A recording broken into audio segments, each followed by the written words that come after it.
12:07 ya de la tarde, estamos de regreso en Siempre en Casa. Mi nombre es Diego Pajares Herrada y los acompaño hasta la 1 de la tarde. Empezamos una nueva hora en este programa. Gracias por estar escuchando RPP Noticias, la voz de todo el Perú. Un saludo a todo Lima, a todas las regiones del Perú, a Cusco, Arequipa, Piura, Cajamarca, Ayacucho, donde estés escuchándonos.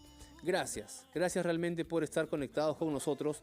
Vamos a iniciar nuestra secuencia Familia y Justicia con un tema que seguramente a muchos de ustedes les ha pasado o a alguien que conocen de cerca, que es el tema de el divorcio y la importancia de la conciliación en el matrimonio, ¿no? La conciliación, ojo, previa al divorcio, antes de divorciarse, que hoy en día es muy fácil, es muy rápido divorciarse, tiene que haber una conciliación. ¿De qué va?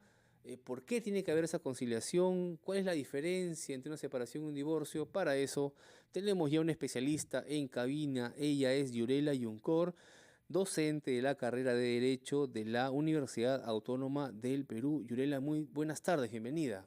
Muy buenas tardes, Diego. Muy buenas tardes a cada uno de los oyentes que nos acompañan en este tema tan importante que es el divorcio y la importancia de la conciliación previa al divorcio. Eso, ¿por qué previa? ¿Por qué uno, antes de pensar en divorciarse, ¿no? Porque uno puede decir, ay, me divorcio una vez y es muy rápido divorciarse hoy en día. ¿Por qué antes de eso tiene que pensar en conciliar con la pareja? Muy bien. Aquí hay que diferenciar dos tipos de divorcio. Ya me voy adelantando a la diferenciación, Sí, claro, ¿no? De la disolución del vínculo matrimonial, puesto que así se conoce en nuestro código. Primero tenemos un divorcio eminentemente de mutuo acuerdo, que es la mejor solución y el remedio procesal que podemos tener.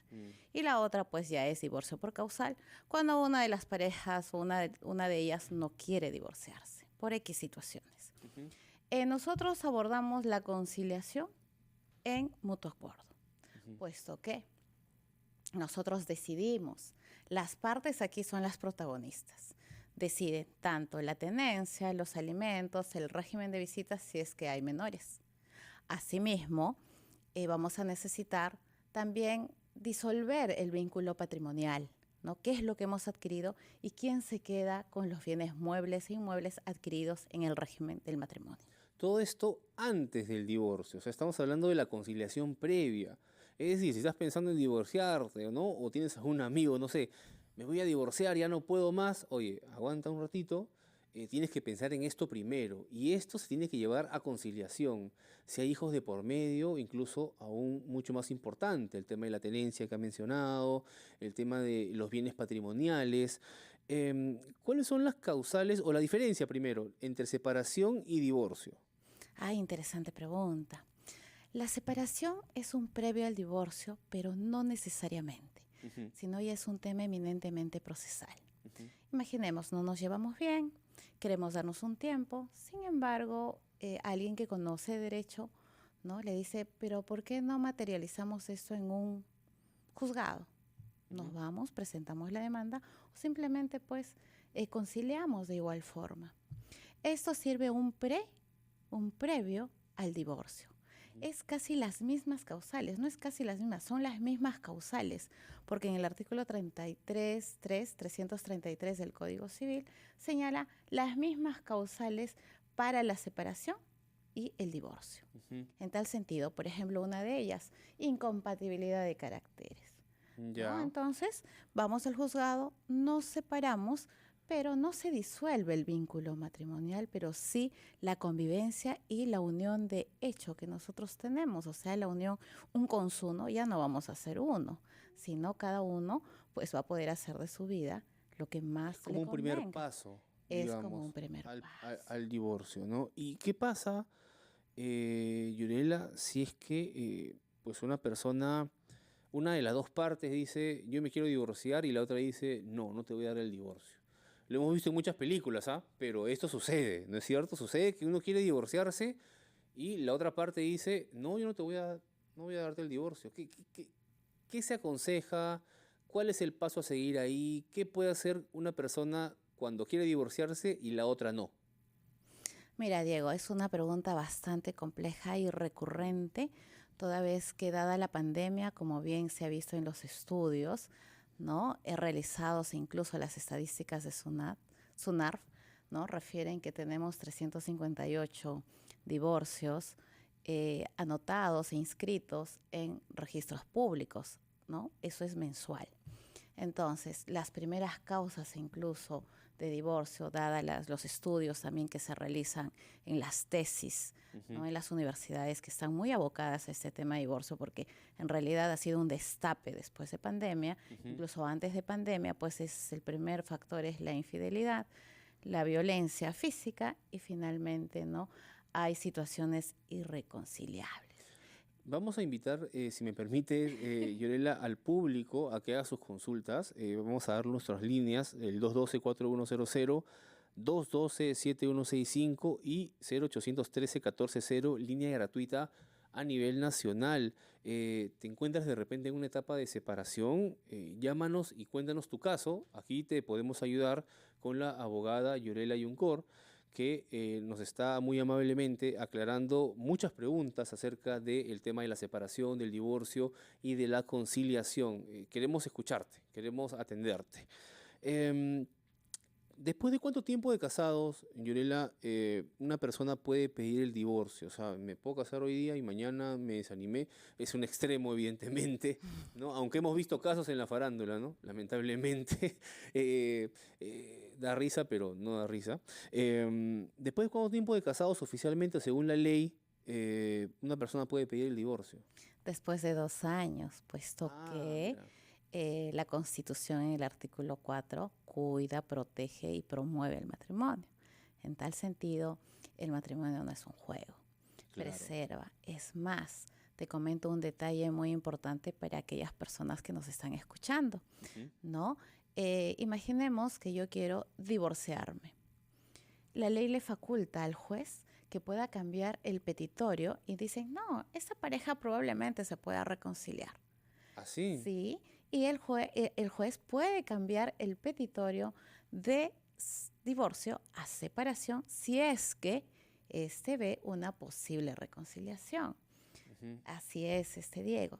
Respondiendo a tu pregunta pasada, dice, ¿qué es lo que podemos hacer cuando pues no nos dejan divorciarnos? En efecto, ya aquí hablamos pues de causales, como bien señalé, las 3 que predominan en nuestro sistema peruano. En ese sentido, lo que tenemos que hacer es tratar de conciliar, toda vez que la diferencia entre un divorcio de mutuo acuerdo con un divorcio por causal es mucha, es amplia. Primero, la de mutuo acuerdo son solamente 3 meses, puesto que lo puedes hacer tanto en una municipalidad como también en la notaría. Es la forma más simple, digamos. Más simple, más fácil. De mutuo acuerdo, estamos de acuerdo, vamos a divorciarnos, vamos y ya, conciliamos. Así es. Obviamente, y nuevamente repetimos que previo a eso, nos van a pedir como requisito previo, ¿no? el acta de conciliación. En cambio, en judicial dura aproximadamente de 2 a 3 años y eso. Eso es cuando una de las partes no está de acuerdo. No está de acuerdo. Tiene que judicializarse el tema. Tiene que judicializarse y las partes ya no deciden, sino la parte demandante va a proponer si es que la otra parte tiene a bien aceptar o no tanto tenencia, régimen de visitas y alimentos. Es un juicio. Y el patrimonio especialmente. Pero, ¿no? ¿Cuáles son las ventajas de conciliar y por qué es importante la finalidad de los centros de conciliación? Quiero, abogada, que me espere a escuchar a nuestros anunciantes y respondemos a esa pregunta, ¿le parece? Después de una pausa. Vamos a escuchar a los anunciantes y regresamos con esto, con la importancia de conciliar. ¿Por qué irnos a juicio si podemos, como adultos, conversar y llegar a acuerdos? Volvemos en unos minutos en RPP Noticias, la voz de todo el Perú. 12:23, estamos de regreso en Siempre en Casa, en nuestra secuencia Familia y Justicia. Ya tenemos una llamada, estamos conversando con la abogada Yorela Yuncor, docente de la carrera de Derecho de la Universidad Autónoma del Perú. Y tenemos una llamada de Ricardo desde Chiclayo, a quien le agradecemos muchísimo habernos esperado en línea. Ricardo, muchas gracias por estar ahí desde Chiclayo. ¿Cuál es tu consulta? Buenas tardes. Buenas tardes y gracias a la autora antemano, a la autora Yuncor, por la respuesta. Tengo 2 interrogantes. La primera es Indica la doctora que según el 333 del Código Civil se puede plantear una demanda ante el juzgado de familia por separación. Uno, se puede plantear esa demanda para ya ir avanzando lo previo al divorcio. Y segunda pregunta es si procede a través de una demanda solicitar la custodia de un hijo de 19 años que solamente presenta una discapacidad moderada por lenguaje, pero no presenta discapacidad de retardo mental, porque la persona de 19 años, el hijo de 19 años, tiene discernimiento, decisión y está en todas sus facultades mentales. Muchísimas gracias por la respuesta. Gracias a ti, Ricardo, por la consulta desde Chiclayo. Gracias por esperar. Abogada, cuéntenos. Muy bien, interesante, Ricardo, tu pregunta. Primero sí podemos presentar una separación, ¿no? Toda vez que sería bueno ver si qué causal hay, ¿no? De repente tienen más de 2 años ya sin hacer vida conyugal, ahí sería de repente una causal. Hay que ver qué causal y sería bueno que ustedes revisen el artículo 333 del Código Civil. La segunda pregunta, ese menor que aparentemente es, pero ya tiene 19 años, de acuerdo a la modificatoria que se emitió en el año 2018, el decreto legislativo 1384, ya no hablamos de la discapacidad, que es sinónimo de incapacidad. Ya cambió todo ese panorama a nivel internacional y nacional.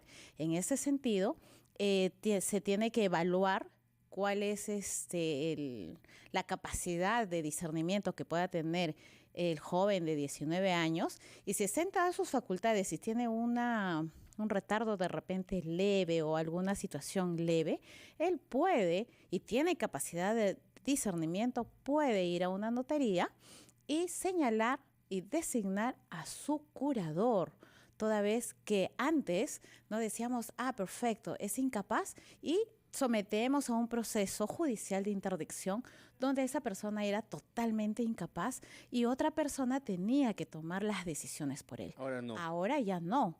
E incluso si hablamos de incapacidad, solamente hablamos de menores de edad y de personas que se encuentran en estado de coma sin poder decir si quiero o no quiero, es decir, sin capacidad de discernimiento.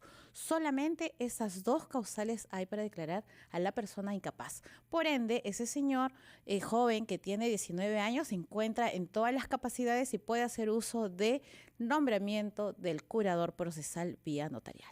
Perfecto, abogada. Muchísimas gracias por la respuesta. Ricardo desde Chiclayo nos llamó y tenemos una nueva llamada, esta vez desde Jesús María. Carlos, muy buenas tardes. ¿Cuál es tu consulta? Buenas tardes, señor. Buenas tardes, doctora. Una consulta. Estoy separado desde el mes de junio del 2011. La pregunta es, a la hora del divorcio por separación de hecho, por lo que corresponda, ¿tengo que pagar algo para la madre de mis hijos? Uno que tiene 26 y el otro que tiene 12 años. Gracias. Muchas gracias, Carlos. Bueno, primero vamos a ver el plazo, es del 2011, ya pasaron 2 años, pero en ese caso había un menor de edad que debe pasar 4 años, 11, 12, 13, 14, 15.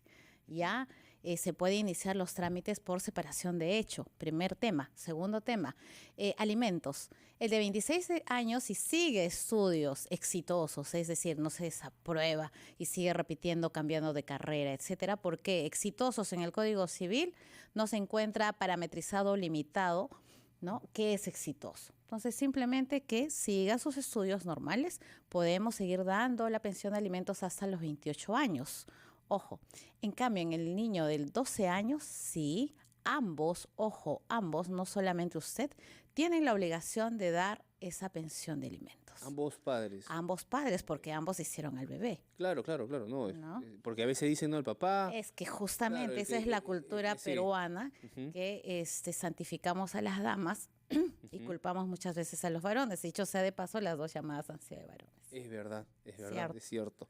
Hay una pregunta, antes de que por ahí, no sé si va a entrar alguna otra llamada más, pero hay una pregunta interesantísima que hemos visto fuera de micrófono, que es que, ¿qué pasa si una de las partes que quiere divorciarse o quiere conciliar se encuentra fuera del país, ¿no? ¿Qué pasa cuando quieres divorciarte, pero tu pareja o tu expareja se encuentra en otro país? De por sí el divorcio por causal es complejo. Se pone más complejo cuando la persona está fuera del país y no se puede ubicarla, Nos demoramos año tras año. Es más, podemos presentar, por ejemplo, el informe migratorio, ¿no? Donde se puede precisar que la persona no está en el país. Luego, en el extranjero, uno, si tiene voluntad de hacerlo, podemos pedir, obviamente, una representación consular. Ahora, si no encontramos a esa persona que no tiene voluntad alguna, necesitamos del juez ya de oficio a pedido de nosotros y por proteger el principio de contradicción, es decir, la defensa de la persona que no se encuentra, vamos a nombrar un curador procesal. ¿Y eso significa? Que el curador procesal es un abogado que le va a representar al señor o la señora que no quiere divorciarse, que no se encuentra en el Perú o simplemente que no quiere presentarse al proceso. Sin embargo, eso lleva tiempo porque es con resolución judicial el nombramiento de ese curador. Perfecto. Muchísimas gracias, Yurela Yuncor, abogada, docente de la carrera de Derecho de la Universidad Autónoma del Perú. Ha sido realmente bastante grato tenerla aquí en cabina y escucharla resolver las consultas de nuestros oyentes y también las nuestras, por supuesto. Gracias por estar aquí. Muchas gracias, Diego. Y también, de pasito, cualquier consulta que ustedes puedan tener, nosotros tenemos en la Universidad Autónoma del Perú un programa de apoyo legal cumpliendo esos estándares de calidad que exige la norma, ¿no? De responsabilidad social universitaria. Esto no hay necesidad de apersonarse a la universidad, sino hay un enlace en la página misma de la universidad. ¿Cuál es la página? La página de la Autónoma, universidadautónoma.edu.p. Ingresan y buscan programa de apoyo legal. Ahí van a tener las dos especialidades, civil y penal, ¿no? Y también corporativo, que es nuestro perfil de egreso. Entonces, ustedes van a ser absueltos con cualquier duda que puedan tener o consulta por estudiantes de últimos ciclos supervisados por nosotros. Importantísimo servicio que ya todos nuestros oyentes, y eso es para todo el Perú, imagino. Es a nivel nacional e internacional. Y virtual, además. Y virtual. Y virtual. Muchísimas gracias por esa información. Gracias a Yurela Yuncor, abogada, ha estado con nosotros en Siempre en Casa. Vamos a escuchar los titulares de la media hora y regresamos con más en RPP Noticias, la voz de todo el Perú.